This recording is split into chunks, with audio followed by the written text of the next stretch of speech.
A $13 million supplemental appropriation for the Department of Corrections has sailed through the state Senate, but still awaits action in the House. The bill narrowly made it out of a House committee by a single vote last week.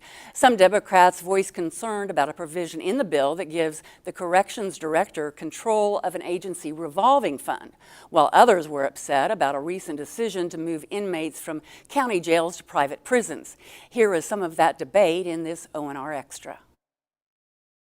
Is leaving our counties, smaller counties in particular, in a lurch with respect to the infrastructure that they've built. It's May, and they have a new budget year starting in July, just like we do.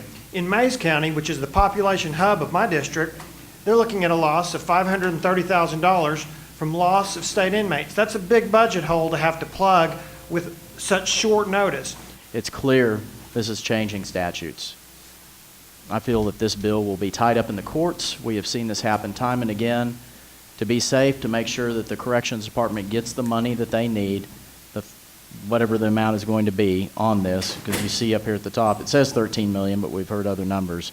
We've got to make sure that this is done in the proper manner and that these agencies are not left to hang out there in the wind, because that's exactly what's going to happen if we do not pass legislation that will be held up in the courts.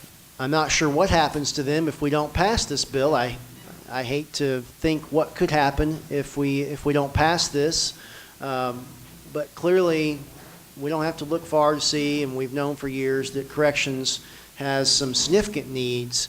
And by authorizing this $13 million supplemental and the $4 million out of the revolving fund, we're able to get them through this next fiscal year. I appreciate Director Patton's comments and words to me that whatever we budget this next year and appropriate in this coming year's budget, he will allocate over a 12-month period and make due.